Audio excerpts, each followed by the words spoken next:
Welcome, brave souls, to the chilling depths of horror in detail, the realm where the shadows whisper ancient secrets and nightmares come to life. I am your guide through the darkness, and on this channel, we delve into the spine-chilling world of Wendigo horror stories that will send shivers down your spine. First story. This story was shared by you/Itzecia. If you have a reservation at the Lost Creek campgrounds, cancel it. I'm posting this in hopes that someone out there may be able to help me. I've started to write and deleted this so many times over the last 6 months or so that it would make your head spin. At first, I thought that no one would believe me, so why bother? Then it became a matter of not wanting to relive those events again. Now, it's all I can think about and I just want it to stop. Let me explain. This past June, my wife Michelle and I took our 2 teenage girls camping. I'd made our reservations online at a campsite we'd never stayed at before, a quaint little place called Lost Creek Campgrounds. It was a little farther away than we usually went, but the reviews were amazing and the pictures were absolutely breathtaking. I just couldn't pass it up. We used their online map and found an isolated spot that looked perfect for us. When we got there, we set the canopy up over the included picnic table and were putting up the tent when I heard what I thought was a family out hiking. They seemed to enjoy themselves, so I paid little attention until it seemed like they might be lost, calling out to one another for help. I alerted Michelle and was heading to the nearest trailhead to lend a hand when the voices stopped. I chalked it up to a misunderstanding and helped her finish setting up the tent. I was exhausted from the drive and getting camp set up. The kids were complaining about all the bugs and lack of cell phone service. Michelle's energy kept us all going as she hummed some early 90s tune stuck in her head while getting the campfire going. I started thinking about that family in the woods again, but since I hadn't heard anything in a little while I could only assume everything turned out okay. It was getting dark, so we roasted some hot dogs, made some s'mores, and took turns trying to tell the scariest story before turning in. The girls regaled us with some things they'd read on the No Sleep subreddit about a search and rescue officer. I went with some classic campfire stories like the babysitter and the clown statue and the man with the hook. Michelle was the clear winner with some story I'd never heard her tell before about the time she and her siblings encountered what they thought was a Wendigo while camping in San Antonio. In the morning we spent some time relaxing at the beach, and just enjoying our surroundings. It was a beautiful day and I couldn't help but think it odd that we were the only ones in the water. There wasn't even a single boat out past the buoys to disturb the still and tranquil lake. It was nice to have the place to ourselves though. I went swimming with the girls and teased them about all the things they couldn't see in the murky lake water while Michelle laughed from the shore and worked on her tan. We had a few sandwiches for lunch and didn't head back to camp until the early evening. As night fell, I talked them all into doing some night hiking. It was a family tradition that I insisted we keep up on every trip. We wandered around the circuitous trails near our campsite. The woods were an entirely different place at night. There could be something new and exciting around every twist and turn of the trail. Having only the beam of your flashlight to illuminate things added that little taste of adrenaline that kept us going for a few hours. Heading around the last circuit back to camp, I began hearing familiar voices asking for help. This time, Michelle and the girls heard them as well. We headed toward the voices to offer some assistance, but the closer we got to where we thought they were, the further into the maples, hemlocks, and white ash trees the voices could be heard. After 10 minutes I led us back to camp. I didn't make a big deal about it, but I sensed something was wrong. I could feel it in my bones somehow. I put on a fake smile and teased the girls about our experience to calm them down. We all decided that it was probably just some bobcats. You couldn't go camping anywhere in Ohio without hearing them at some point or another. Sometimes they could sound like a screaming woman or even a crying child. They went to bed content with that information and fell fast asleep in their sleeping bags. Michelle and I curled up by the campfire to enjoy the rare silence together. The older the girls got, the harder it was to come by. An hour later, we heard our youngest daughter calling for us from the woods. That wasn't possible, she was still curled up asleep in her sleeping bag. We could see her. Before we could react, we heard our other daughter's voice coming from the other side of the woods. She was also fast asleep in the sleeping bag next to her sister. We rushed into the tent and locked it down. It was an all-seasons tent. It was thick and durable with locking zippers. We battened down the hatches and held on to each other while I kept an eye out through the little window. I must have dozed off because the sound of a zipper woke me up. I had locked them from the inside, so I assumed one of the girls had gone to the bathroom. Still, I moved to the entry, fearing the worst. When I saw everyone in their sleeping bags, my blood went cold. The zipper inched upwards. I grabbed and held it tight. I saw an impossibly long finger through the screen. I told who or whatever it was to go the fuck away. I took a deep breath as I heard quiet footsteps moving away from the tent. The lock was broken at my feet. Before I could process anything, I heard movement. This time it came from multiple directions. I considered waking everyone. On one hand, I needed help. On the other, a screaming wife and kids seemed like a bad idea. I let them sleep, for better or worse. I felt surrounded, and I smelled something odd, copper and nag compa. I could make out enormous shapes through the tent fabric. The voices rang out as more of them moved in close enough to brush against the tent. I bit my lip till it bled, closing my eyes to steady my nerves. I heard the voices of the family from the first day, the voices of my still sleeping daughters and wife. I nearly lost my hard-earned composure when I heard my voice whispering near where I crouched. I realized what I had missed in the voices all along. While they sounded like copies of human voices, there was something distinctly off about them. Like mimicking instead of speaking. Piecing words together formed conversations without matching tones or tempos.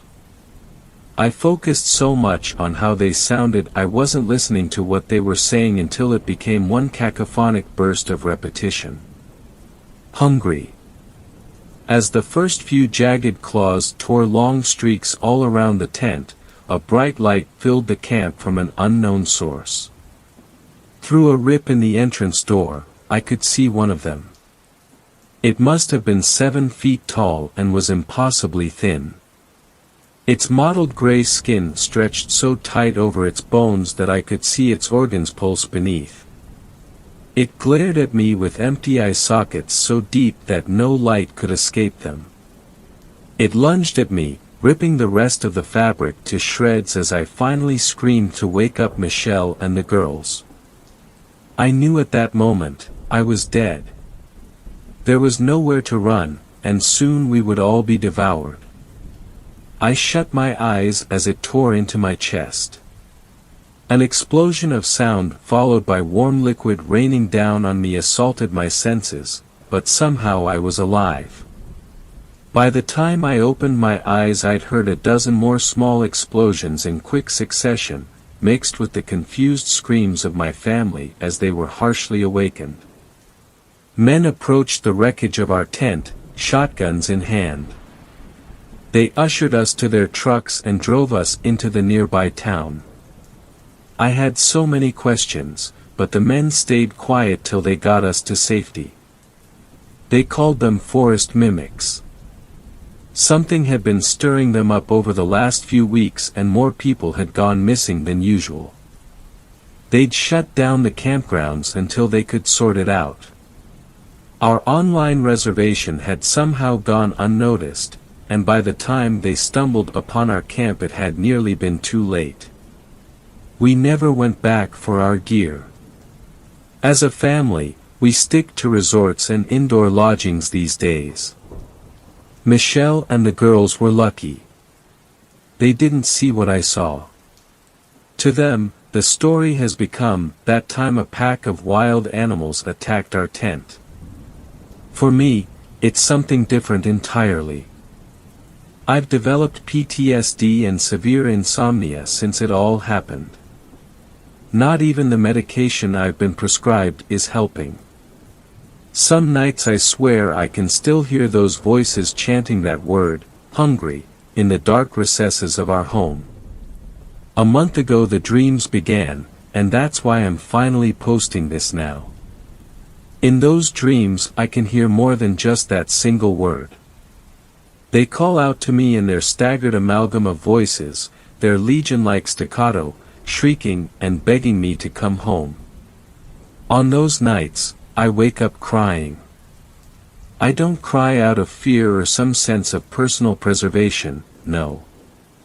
I cry because the longing in their voices is palpable. I cry because of the pain that flares up in the scar that they left on my chest. I cry because I'm hungry. Second story. This story was shared by you/Godzilla 30. What lurks beneath the surface of Saskatchewan? Ever wonder what is in the earth?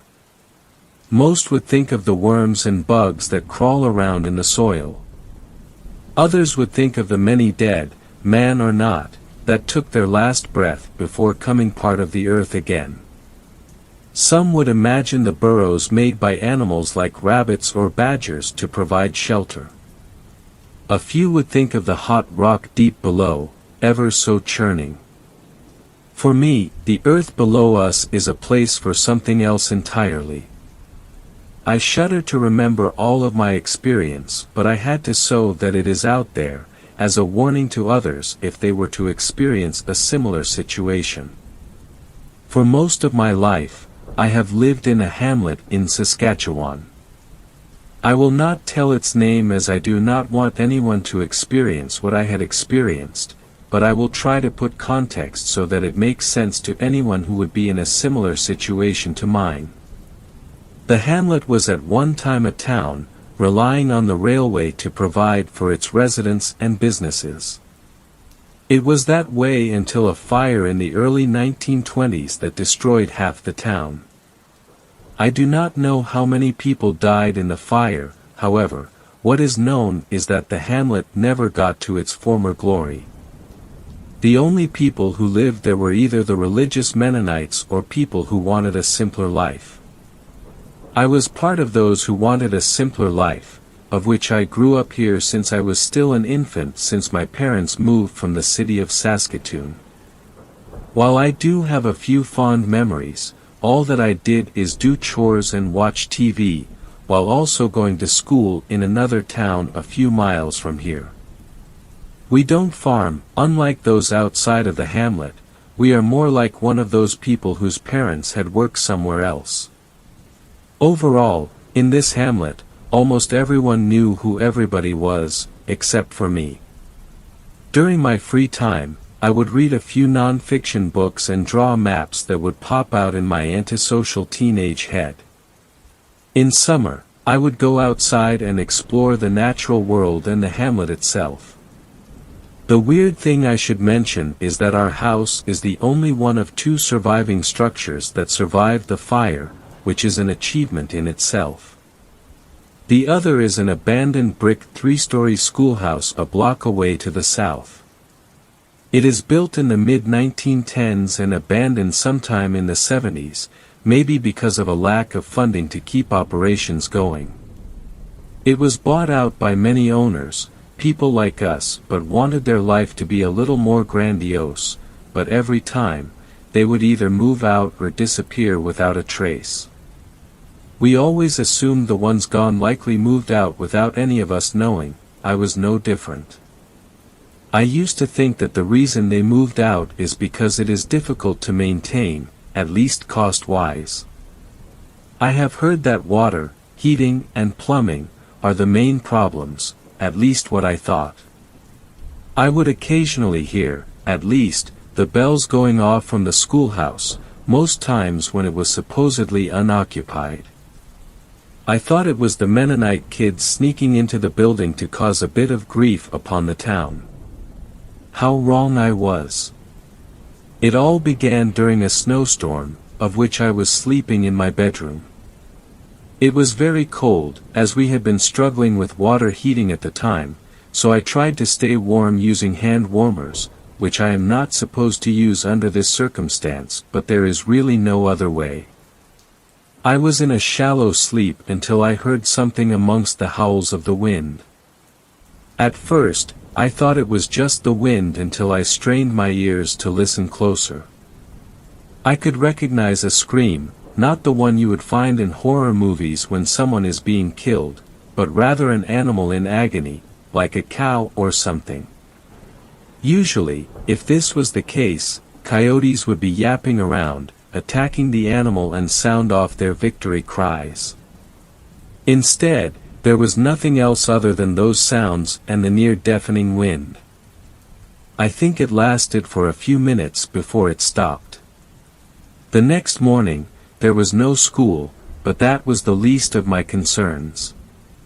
One of our farmer friends, Bob, called my mother to say he was missing a few cattle from his pasture, which is on the other side of my house, across the gravel road. He did come over and asked us, along with our buddies, to try and look for the cattle, dead or not. The fresh snow, however, would make this task difficult as the remains of the cattle would be buried in the big snow drifts formed from last night. Eventually, we did find one of the cattle. The dead cow itself was found in one of those islands of trees that pop along the emptiness of the snowy plains, protected from the wind so snow does not accumulate much. The mere sight of it made me feel so weak I wanted to just fall and, as far as I could recall, one or two of the others fell sick once they saw the sight of the carnage. The thing that bothers me about the snow-covered carcass is that it looked so unrecognizable that you would think that it was a long-abandoned deer carcass, with flesh being ripped from the bones and a leg a far distance away. The only way Bob could have known that it was one of his cows was a tag, still attached to the head that is a good distance away from the body. When we found it, it was positioned perfectly on a stump, as if somebody placed it on the stump to relay some strange warning. It also seemingly had its eyes gouged out and tongue ripped out, like the head that was violently torn from the body. We were disturbed by the sight of such ruin. We assumed only a poacher could do this. The sight left us with many questions, and any known evidence we could have found would be buried in snow, and we still have a few missing cattle to find. Bob reported to the police, which they arrived there a while later. Even they were baffled by the sight of it when it led to it, but they chalked it up to some wild animal attack, explaining a bear could do this. Bob wasn't happy with the explanation, pointing to the perfectly placed head on the stump as a counterpoint that a poacher killed the cow, rather than some bear. Either way, the police did warn us to look out for any dangerous animals in the area, and Bob cleaned up the remains. Me and my mother returned home only to talk about the sight we saw. I did not sleep well after that. I always felt watched while I slept, as if there was a presence looking at me through the window. Every time I looked, there was nothing there at the window. At the same time, I would also hear sounds coming from the roof of our house, but I chalked it up to be the few feral cats that usually climb the trees and live on the roof. Over the next few days, I noticed a decreasing number of cats. At first, I wouldn't notice since we usually feed the cats outdoors and any cats missing would reappear. It seems those we do not see, stay unseen. We worry something might be happening to them, like a pack of coyotes or even someone feeding them windshield fluid, but we do not see the bodies. I counted at least 6 of them gone, likely more. That was until 5 days after the cow killing when something came up. In between our house and the schoolhouse is the villa, or a place where the old go to be taken care of.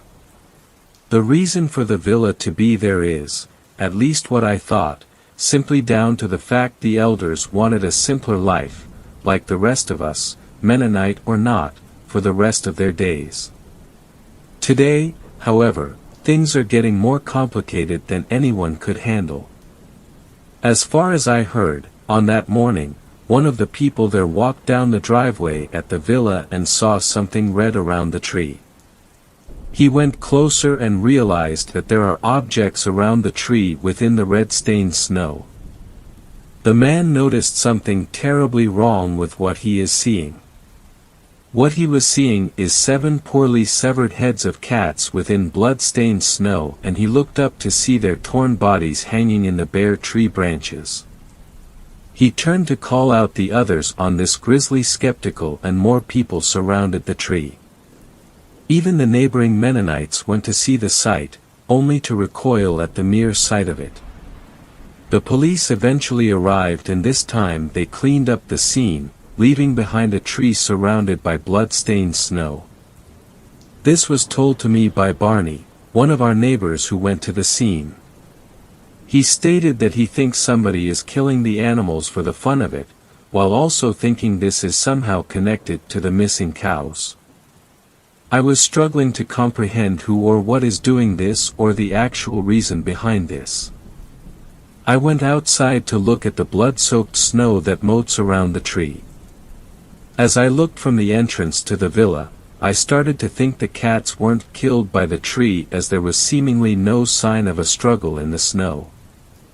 It looked like the cats were placed there, as there were no splashes around the pool. I tried to look for tracks, but what would be left of it seems to be trampled by the many footsteps of those who visited.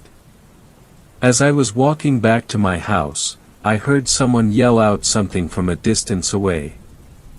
I turned to see a middle-aged man, dressed in jeans and a plaid button shirt with a coat, walking sternly towards me in the road. I recognized as one of the neighbors, but he looked like he was mad or something. I was looking on in a confused stance as he walked up to me, grabbed me by my sweater and angrily told something in his angry twang that the devil has come to town. I was held up for a few seconds until Bob broke it up and argued with the guy. Eventually, he walked away and Bob assured me everything is going to be okay. That is not where it ends. Strange remains of animals are still being reported, and each more bizarre. In another area nearby, at another of those tree islands, somebody found a site of a pile of dismembered coyote corpses. To the north, there was also a report of 3 dead horses, whose bodies are torn up. The heads were missing until they were found nearby in a triangle configuration, disturbing those who saw the sight. Ever since that, more animals in the area disappeared. It even got so bad people won't let their pets alone in fear they may go missing. Police began to think that a few sick individuals are involved. However, the only proof is the crime done. By this point, no one knew who the suspects are. That was until one night. When I was trying to sleep in my room, I heard a tapping through the window that is facing towards the pasture. I thought it was a branch, tapping on the window, so I looked up. At first, I confirmed by belief that it was a branch. That was, until it moved in a way a branch wouldn't, and what seems to be more of those branches appeared. The branches are fingers. Fingers long and emaciated, ending in long claws. The fingers followed up to a hand that looked almost human. Imagine holding out your hand and try to make your index finger do the same function as the thumb. The only way to do that is to put the index finger nearer to the thumb itself. That is the hand I saw. The size of the palm took roughly less than a quarter of the 2-foot by 2-foot window. As the hand reached down, I could see it was connected to an arm that is in similar condition to the fingers. After a few moments, the hand suddenly shot up in a split second and the banging of the roof began, only to last a mere few seconds. After that, my mother rushed down the stairs to shut the door open, asking if I was okay. By this point, I was frozen in place in shock. She asked if I heard the noises from the roof. All I could muster is a nod. The next day, I evaluated my experience and asked my mother what it was she heard, knowing the answer. Instead, she explained to me that, when she was trying to sleep in her room upstairs, when she looked through her window, she swore she saw an eye. It wasn't human but rather like a goat's, and what was its hairless face taking over half of her similarly sized window. She stayed still for a few moments until it seemed to see light coming from the north and was gone in a split second. During this movement, she thought she caught sight of its bunny-like ears, and the noises began but gone as they began. I then told her about my experience and we were in agreement that we saw the same creature. We also agreed to not tell anyone about the experience, as telling anyone this seemingly ridiculous story would make us look crazy. The animal disappearances continued but declined a little, maybe because more people are keeping their pets inside. Eventually, they stopped once spring came along and we all thought it was the end of it. People are letting their dogs and cats out, not giving a worry about them. The farmers no longer had to monitor the cattle as, not only they had to worry about the events happening, but there were less predators at the time. There was a period of relief, until it got worse. It happened sometime in the late part of spring. As far as I heard, one of our farmer friends, Nathan, came over to another of his buddies' place, Howard, both lived nearby. He knocked on the door of the house, expecting a welcome from him as usual. Instead, there is no answer at the door. He kept knocking, assuming he was asleep or something. He eventually called him and heard his phone from inside. He was hoping for a response, there was none. Nathan became concerned, assumed that he had a heart attack or he was dead, so he tried to find a way in.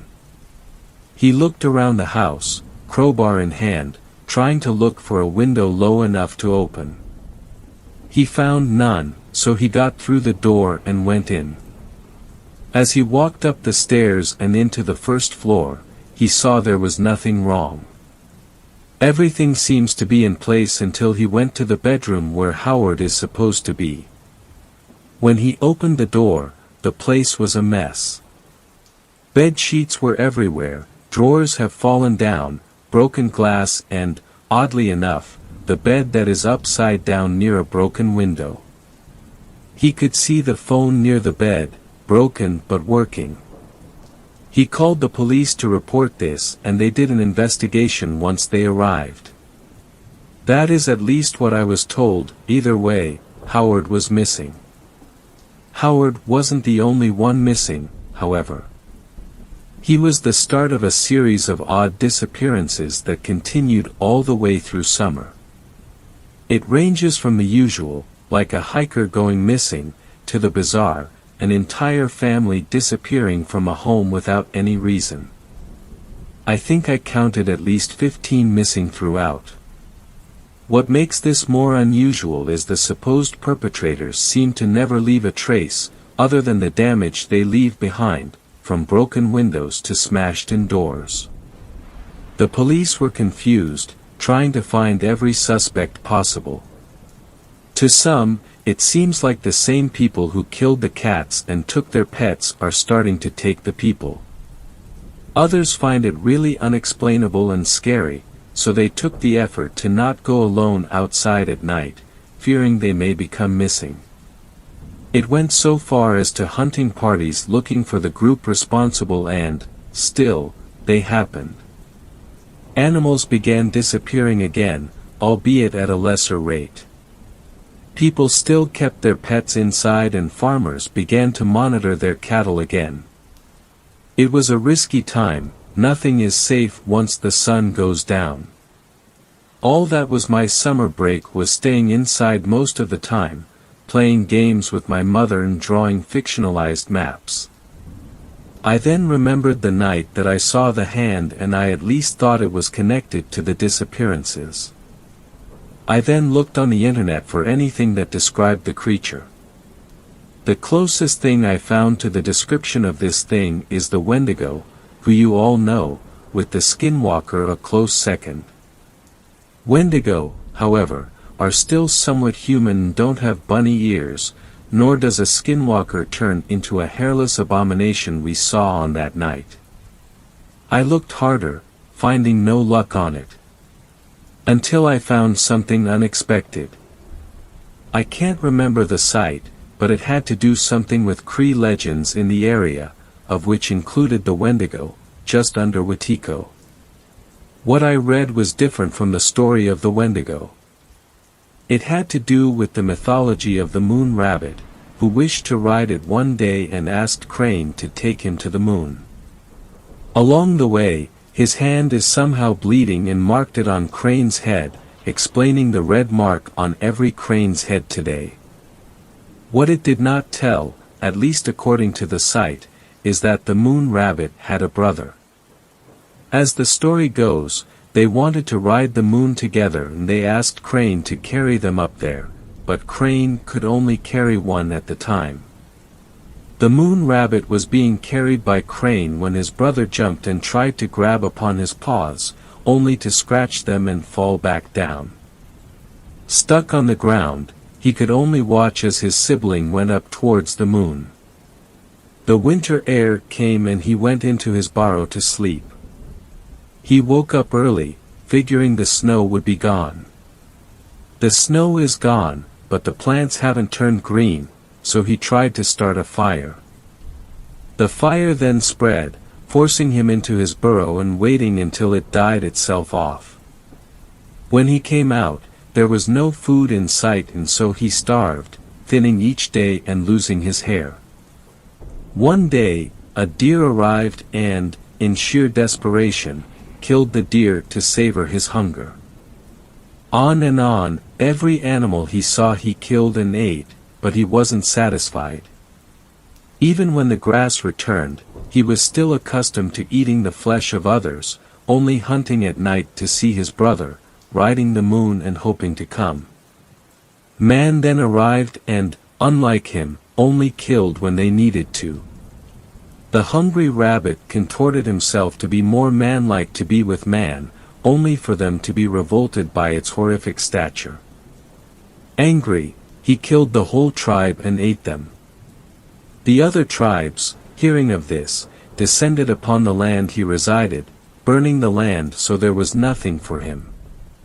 This did not stop it, going as far to kill the tribes who set fire to its land. The tribes who remained were forced to offer their own to satisfy the beast. Wesikchak, trickster hero to the Cree, saw this and thought out a plan to stop it. One night, while the beast was hunting, he turned into the moon rabbit and spoke to him. Surprised, the hungry thing told him how sorry he was for scratching his paw and asked him if he could go to the moon with him. Wesikchak, in the moon rabbit form, told him he couldn't go as he killed others to only satisfy himself. The beast then noticed that he did not have any scratches on his paw, so it called out Wesikchak and chased him, falling into his own burrow in the process. The other tribesmen then put a heavy rock over the burrow, trapping it. It is unknown whether the beast starved to death or was just sleeping, but one thing is certain, the rock should remain sealed. Now, I do not know if this was a real Cree myth, as other websites never mention this mythology, but it shares some similarities with the creature I saw. The contorted human-like rabbit form, the disappearances, matched in my mind. I still have one more question left to answer, as to where the burrow of the creature is. I began to research the reports of missing animals and people. What I have found is a trend. The disappearances themselves tend to increase in frequency once it is at least during the appearance of the half-moon phase, at its greatest frequency during the full moon phase, and goes silent once the other half-moon phase passes. As for the killings, they only seem to occur during a full moon. As for the distribution of these occurrences, the furthest one out is about some 18 miles from here at some park near a lake.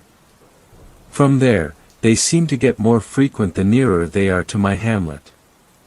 It seems whatever is responsible for the occurrences is somewhere at the hamlet. The question is, where in the hamlet would it be? That is another time.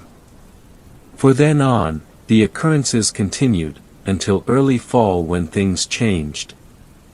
During one night, on a nearly full moon only covered by clouds, a couple were driving down the single-laned highway that provides access to my hamlet. They were talking until they narrowly hit a deer that was running from the hamlet side. They stopped in shock as a herd of deer ran across the road. As the last deer began to cross the road, something snatched it from view. All they could hear is the screaming agony of the deer until, like a switch, silence took over again. For a few moments, it was simply silence, until they heard some sort of voice coming from where the deer was snatched. The voice sounded as if something was trying to make words but missing a lot of the stresses that make a proper human speech possible, resulting in a gargling mess of sounds. As they were hearing the voices, they got closer until they spotted what seems to be a tube of some kind hitting the road. Based on their accounts, this tube that had some sort of appendages at the bottom, was about 8 feet tall, thick as a tree trunk, was all they could see in their headlights. They said it was possible the tube was connected to something out of view of the light. All of a sudden, they heard a thump on the roof and the voices turned into a deep, primal crackling of whatever creature had such legs. They then sped around the tube, which they figured by now a leg of the threatening creature that made those sounds. They went a few miles away until they felt safe from the thing. They eventually got out, only to find blood on their roof. They later called the police, of which the police suspected the couple made the story up to cover the fact they hit the deer. When the police went to where they reported the incident, they saw no sign of the dead deer. They charged the couple and went on their way. At least, this is what I heard by word of the others I managed to piece together. The odd thing is the only damage to the vehicle is the roof, where they supposedly heard the thumping sound. This has taken over me, of course, but I had to find a way to stop, to find its lair.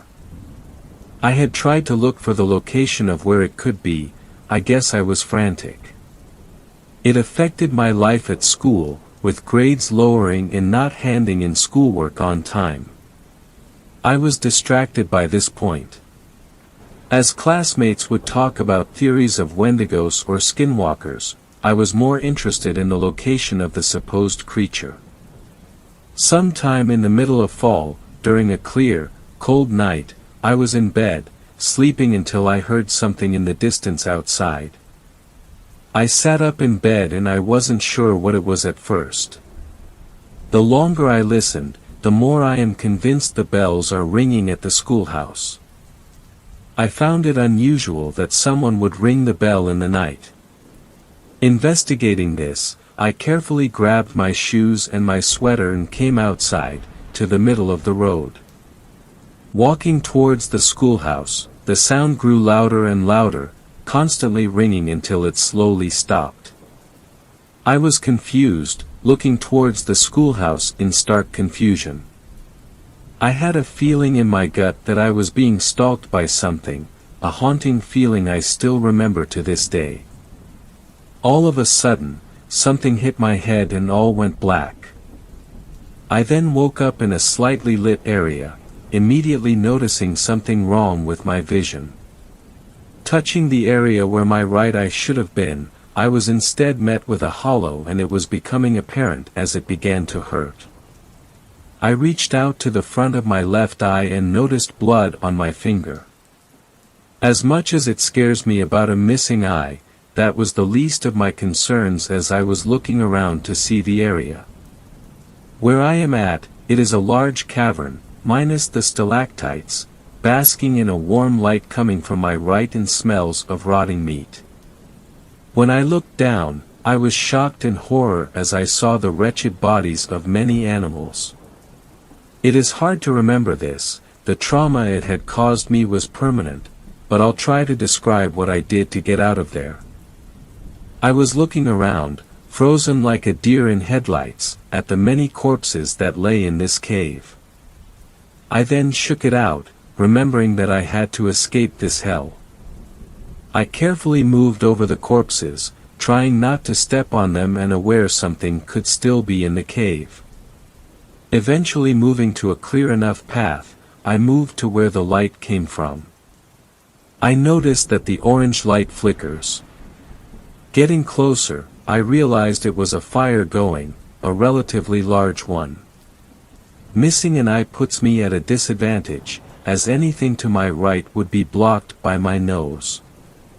Also, it was bleeding, feeling the streams coming down my face. I needed to get something to cover my wound very quickly. Looking around the fire, I noticed a large pile of clothes at the other side of the fire. Being cautious, I very slowly walked around the fire, still looking around the darkness in an endless, paralyzing fear. Eventually, I got there, but the clothes themselves were mostly dirty and blood-covered. I dug through the clothes, recognizing that they once belonged to somebody. I eventually found a sleeve of a white sweatshirt, so I wrapped it around my head to cover my bleeding socket. I then heard something within the cave, in the distance. It prompted me to hide in the clothes, stinking of sweat and mold while seeing through my left eye to an opening.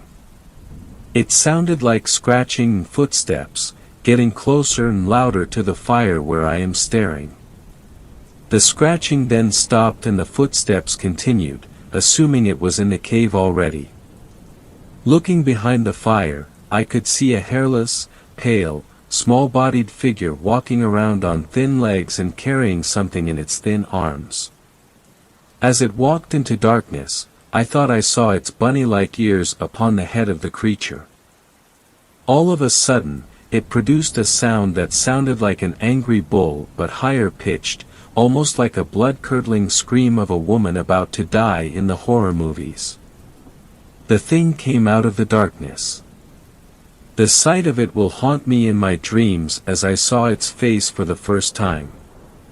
It looked like a combination of a rabbit and a human, with a somewhat human-like mouth, a rabbit's nose and eyes that are in proportion when compared to a human.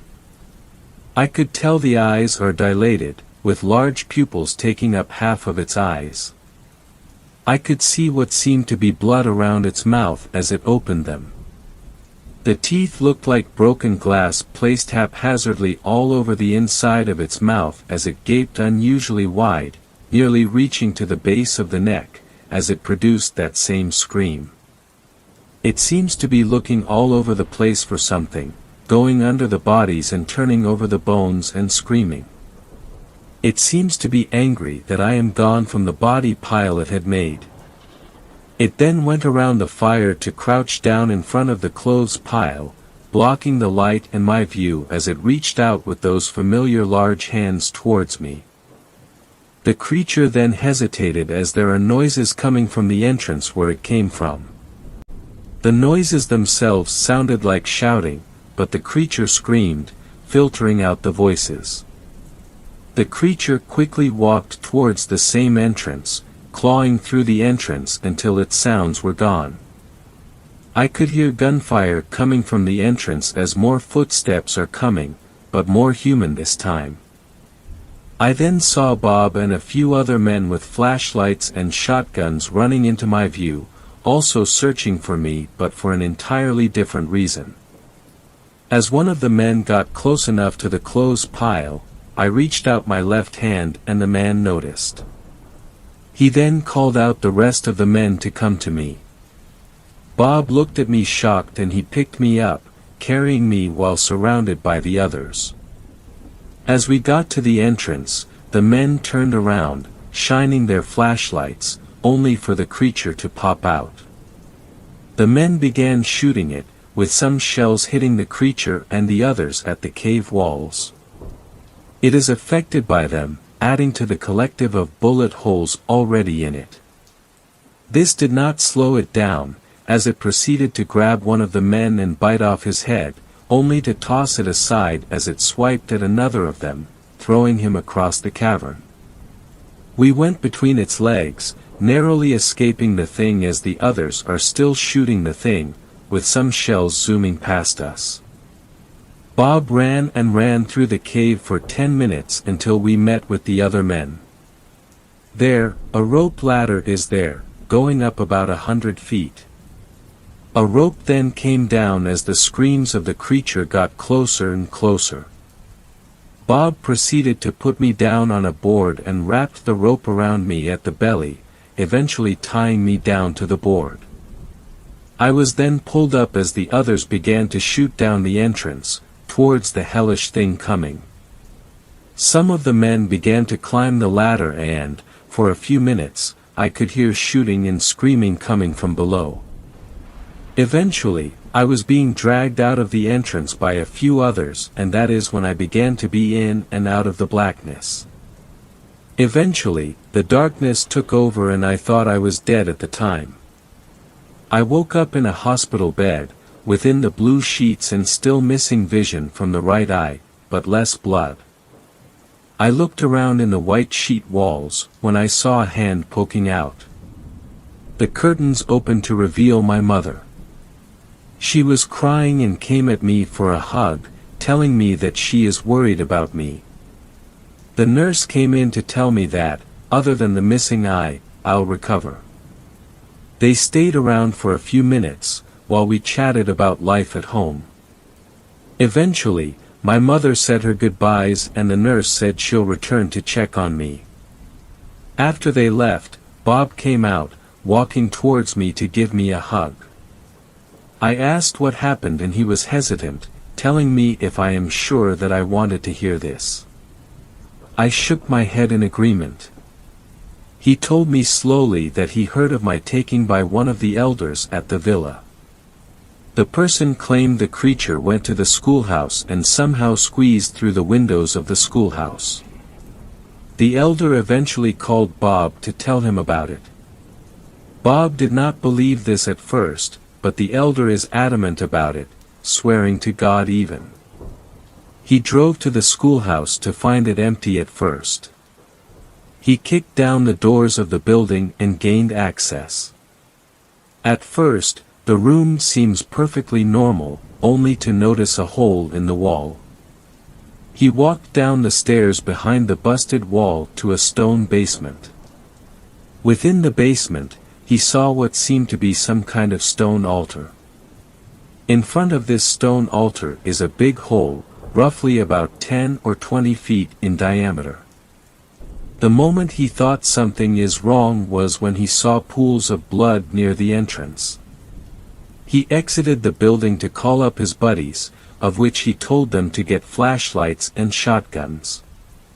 He waited a few minutes until, apparently, a whole army of Mennonites showed up before his buddies, also told by the old man about the creature. They also came with guns and flashlights and even told him he will help him find his friend's daughter and kill the hellish beast. His friends eventually arrived, at first arguing with the Mennonites until they heard the creature's hellish scream. Some became reluctant, but eventually willing to do as there is an army of men there to help, no matter what. As the Mennonites prayed to God for help and the rest prepared, Bob and some of his buddies came down to the basement to figure out a plan. One of them luckily came with the ladder and hooked it up to the altar. They were worried that the ladder may never reach whatever floor lays down the entrance. To their luck, the ladder had enough length to reach the floor and fastened the ropes to the altar. They told the rest that they are ready and they all loaded up their guns. Their plan is that some of the men would be at the floor of the drop-off while the rest stay up at the surface. A group, led by Bob, would go through the cave to find me. The police were called in the case things got worse. You get what happened next in the cave, but the surface is different. The police did arrive, but they were telling everyone to leave. They even threatened to arrest anyone who don't do what they said. The group were reluctant, as the plan is already set in motion and did not want the plan to go wrong. A confrontation ensued and they argued, until the screams came again from the schoolhouse, along with gunfire. That was the moment the police figured out the situation and decided to join them. When I blacked out, the creature killed a few more men, with Bob and others escaping luckily. The Mennonites then threw their homemade Molotovs towards the creature, setting it on fire, with it retreating into the cave. The schoolhouse is eventually burned down to block the entrance, trapping the creature down in the cave. I asked him whether he'll tell anyone about it. He explained that everyone knew about it, but that he, along with the people involved, wouldn't tell a soul as it'll get people curious and go to the place, potentially releasing it again. He was also relieved that I somehow survived the whole ordeal, and I have thought about it since. Years later, I am still pondering about that thought. The fire burning in that cavern would have filled it with carbon monoxide, even potentially killing the thing. For some reason, it didn't, either it was just recently lit, or that the system is much bigger than I could imagine. If it is the latter, who knows how many more of those things are underground, waiting to get out onto the surface. Third story. This story was shared by you/Noivum. Don't ever camp at Empty Magazine in Arkansas. This might be a bit jumbled, so I'm sorry, I'm just trying to make sense of it all. Arkansas is the natural state for a reason. There's nothing but forests, mountains, and more forests. My favorite place in this entire world is Magazine Mountain, located at a very convenient 45-minute drive east of me in the middle of nowhere. I had my first date with my ex-fiancée there. We visited it quite often. We split up for the stupidest of reasons. She claimed to not want to, and I still believe it. I visited the mountain that same day, only to find myself back in my hometown emergency room after being found unconscious and dying in a field in a neighboring town. Many months passed by. I found myself spiritually. I ended up in a career path that I wanted, removed toxic friends, etc. Things were looking up for me. One day I decided to visit a New Age shop. I walked in and it was as if time stopped. The shop owner, a white witch, spoke to me and gave me an amulet to wear around my neck. Nearly 1 week later I woke up in a cold sweat suddenly. Something told me to go to Empty Magazine. I checked my work schedule for the week and I had 2 days off in a row luckily. I took advantage of it and packed my things for my hike. I wasn't sure what I was looking for, but I couldn't shake the feeling despite the voice in the back of my head telling me not to go. I didn't tell anyone except my mother where I was going. As soon as I left work I went home, got my bags, my German Shepherd, and left for the next 2 nights. We got to the mountain. It was a beautiful drive as always, but it seemed to take longer than usual despite my bad habit of speeding. There were deer everywhere. I nearly hit one about 3 times once we entered the Ozark forest. About halfway up the mountain I was brought to a stop because of a huge vulture in the road. I didn't want to hit him, so I stopped, but he just wouldn't budge. It was strange because there was no roadkill in sight. Being a taxidermist, any time I see a vulture I look for the animal corpse it's feeding on. I can't explain it, it just always interests me. After about 2 minutes of the bird not budging I decided to move around him, continuing up the mountain.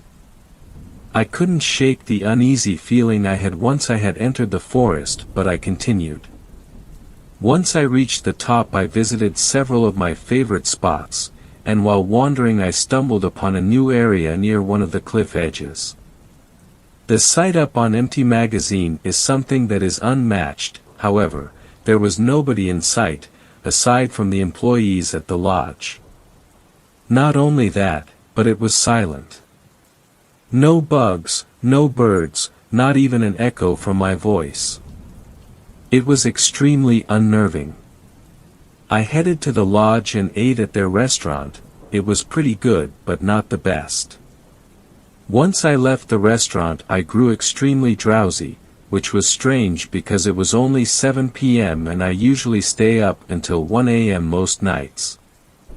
I ended up falling asleep on the floor in some day room on the 2nd floor of the lodge. I woke up to my phone going off. My mom was blowing up my phone. "What's going on? Text me back right now. You're scaring the shit out of me." I was more pissed than concerned. My mother knew there's very limited service on the mountain and I called her before I left. I replied angrily, "There's no service up here, I'll be home tomorrow evening." I decided to head to my car and sleep in there since I wasn't renting a room. I was homeless for a few weeks, so sleeping in my car wasn't too uncomfortable for me. It was about 9:12 p.m. when I got to my car.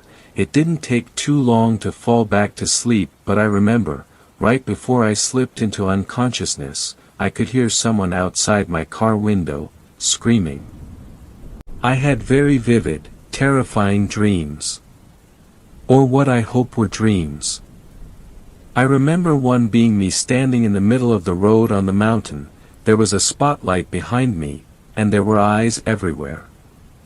Strange creatures watching me stand there, but there was one creature in particular several yards in front of me.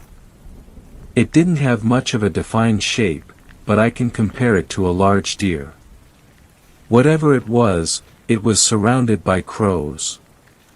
I've read up on creatures such as the Wendigo, skinwalkers, etc., but it was nothing like them. It seemed friendly, as if it was trying to show me something. I did not feel threatened, only frightened because of confusion. The crows did not scare me. Being a Cherokee Native American, I know that my totem animal is a crow. The large creature walked towards me after what felt like an eternity. It reached out towards me. In that instant there was a bright blue flashing. I opened my eyes and I was in a different parking lot. There were blue lights flashing in my rear view mirror. "What the fuck?" I said to myself, only to be followed by a tapping on my window. "Ma'am, have you had anything to drink tonight?" It took me a moment to realize what was going on, but I replied as I reached for my information to give to him. "No sir, I'm just tired." I didn't know where I was, how I got there, but I had to think fast. It was about 1:15 a.m. and I couldn't let the officer know how confused I was. I couldn't risk anything on myself. Eventually, I learned that I was in a town neighboring my own. I was nearly an hour from where I fell asleep at, but still had no clue how I got there. The officer did a sobriety test, searched my car with my permission, then wrote me a citation for driving left of center, and I went on my way. I still have no idea how I got home, what the dream meant, or why I decided to go to the mountain. Honestly though, that's the least of my concerns. When I woke up the next morning, I logged onto Facebook. My bio stated that I was in the military. There were pictures I don't ever remember sharing or even taking. This mountain incident happened last night, but according to my phone calendar it was 6 weeks ago. I don't know what happened or what to do. 6 weeks have passed within one night. Please help, I keep seeing crows everywhere, they're trying to tell me something. Fourth story. This story was shared by you/death to strbry milk. Cannibalism project. All the friends I've ever made have been kinda weird. They take interest in things that most people really shouldn't. One of my best friends, Nick, is practically obsessed with school shootings. Another friend, Amber, also takes an interest in school shootings, but she's more violent than Nick and will hate someone the second they do something to anger her. They don't really matter to the story, but they're friends with the friend the story's about. Her name is Lindsay. Lindsay likes cannibalism. She likes the idea of it, and she likes the idea of being eaten. Well, at least she says she does. I never thought that she would ever try to act upon it.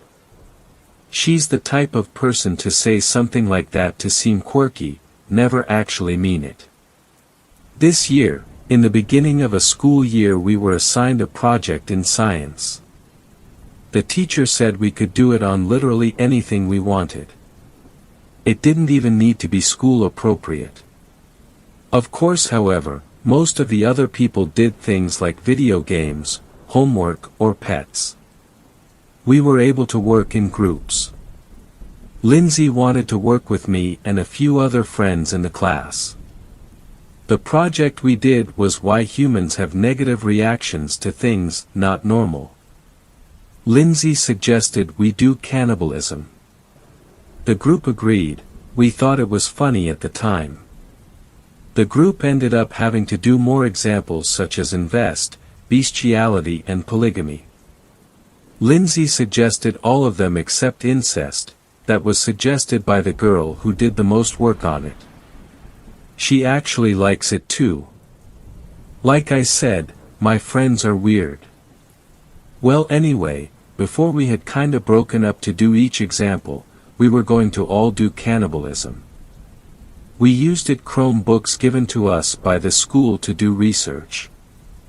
We looked on Wikipedia and other various websites. We looked at stories about actual reports of it happening. Some due to drugs like bath salts and other for more romantic reasons. Lindsay found a website called Cannibal Kanish. It was basically an online chat for cannibals to find willing people to eat. You put in a username and were connected to the chat. You can't go too far back in the chat, I think it deletes. The chat that was showing up didn't seem serious. It could have been. But it didn't seem like it. The whole group joined. We named ourselves Student, then a number. Lindsay was 1, the incest girl was 2, I was 3, and another member was 4. Us 4 were on the chat, asking for info for our project. You're able to see who's active, but at the time no one was. We got off the website and did other research. The next school day we went back on. The other members were feeling pretty weird about this at this time. Lindsay seemed to enjoy it. Someone had replied. They asked, "What do you want to know, Student 1?" Or Lindsay said, "How do they taste?" Is it hard to kill them? What type of people taste best? Those kind of questions. The other person wasn't active and I don't think they replied. You don't need an account to enter, just a username. So, some of the members including me thought it was just Lindsay messaging herself. I was called to the principal during French class. The school didn't think it was appropriate to go on the chat. So we stopped. Well, I thought we did. I got curious, so I decided to get on again on my phone this time. Again using the name Student 3. I saw that Student 1 had been chatting. She wasn't active at the time, no one was.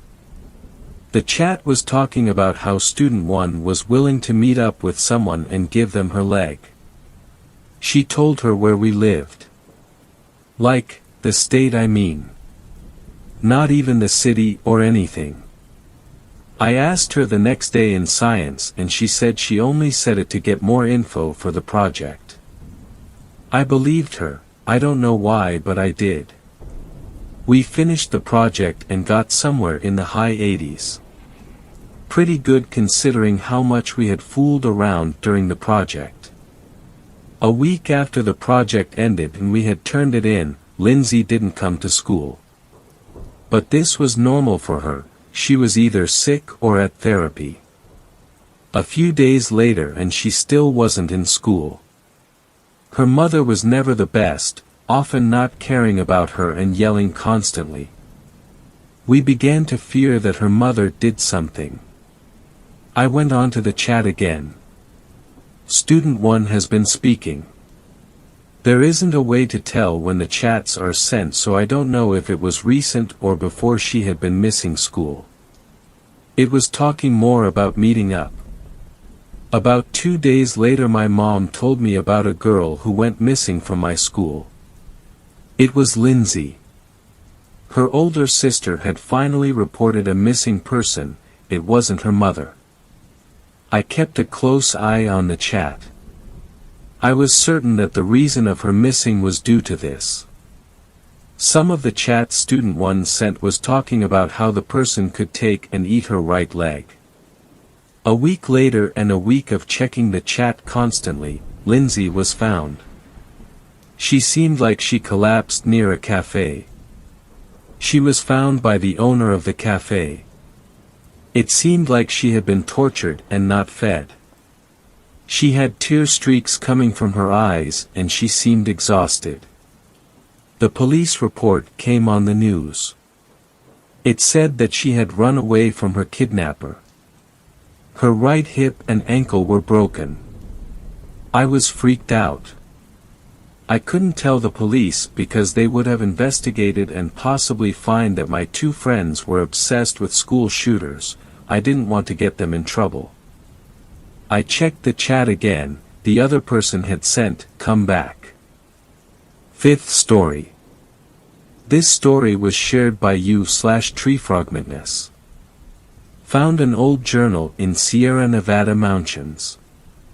I live in LA, and me and some buds were hiking the Sierra Nevadas last weekend.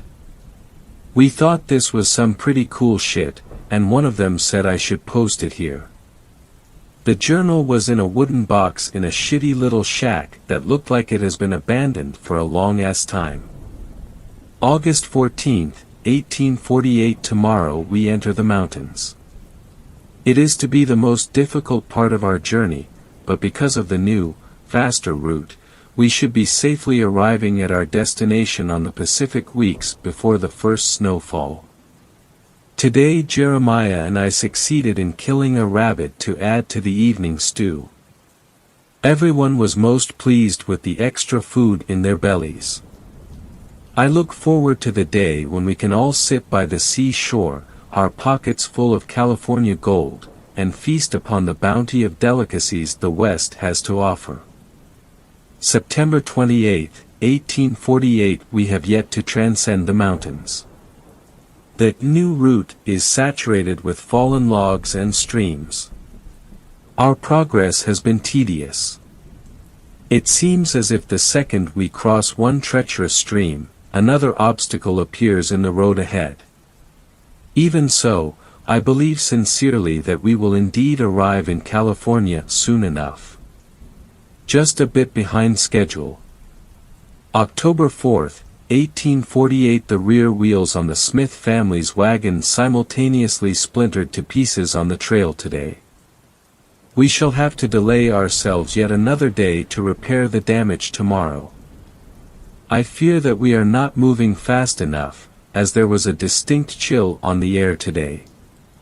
October 24th, 1848. Snow flakes fell today.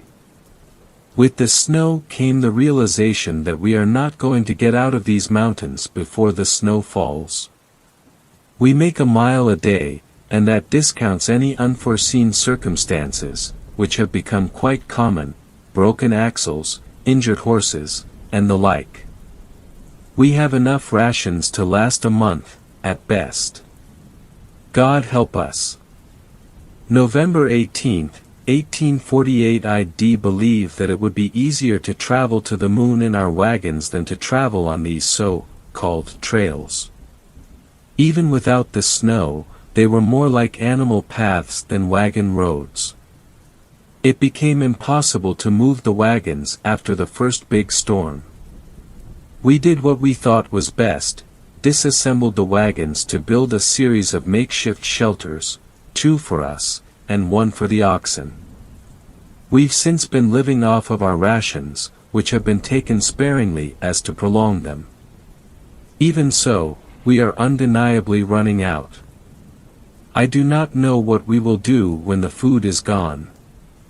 I dread the day I have to find out. December 3rd, 1848. The last of the rations are now gone. The last bit of our food was stewed for tonight's supper. Tomorrow we intend to butcher one of the oxen. We plan to make the beasts last as long as we can.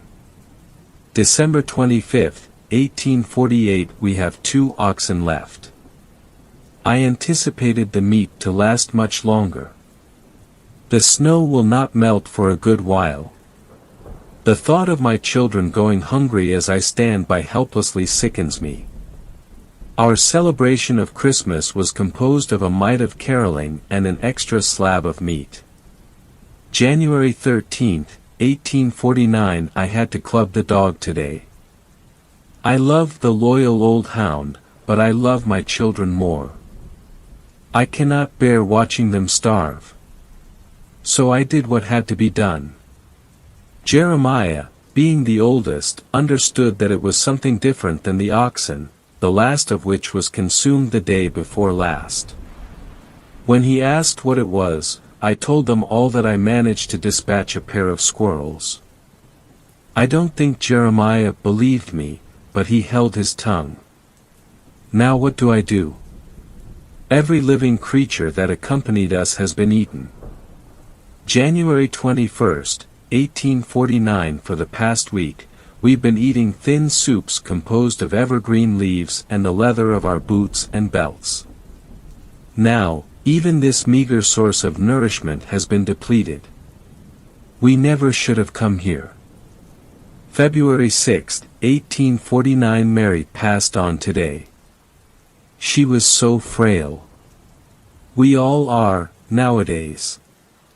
I was the one who buried her. I'm the only one with the strength to dig a hole in the snow for her final resting place. I was so tired. I was so hungry. And she is dead. My dear, sweet daughter is dead. The dead do not know nor care what happens to their old body. This is how I rationalized it. I took only a small bit. Just enough to sustain me. Even so, I am ashamed of my actions. February 9, 1849. I feel different now. Yesterday, I gave in to the hunger. The ever-so-present hunger. I returned to the grave of my daughter. My daughter, who is in a warm, happy place, worrying not about the state of her former body. I returned to the grave, I dug up the frozen corpse of my child, and I fed until there was nothing left but bones. And I feel different now. February 17, 1849. I am so hungry. I am starving. Not for the pine straw water the others eat, but for the others themselves. As I watch my children grow weaker, I rejoice. The sooner they die, the sooner I can eat. February 24, 1849. The only child left is Jeremiah. The rest have gone on. I consumed them. I simply could not control myself. Even now, the hunger presses me. The urge to feed, right now, on all that I can, is all but irresistible. March 7, 1849. They're all dead. The ones still alive when the hunger one were far too weak to fight back when I came for them. I feasted for hours. I am still hungry. I need to eat. It needs to eat. And it will eat, forever, because it has won. Thanks a lot for watching the video till the end. Subscribe to our channel Horror in Detail. Drop your opinions/suggestions in the comments section, and like the video as it helps with the YouTube algorithm.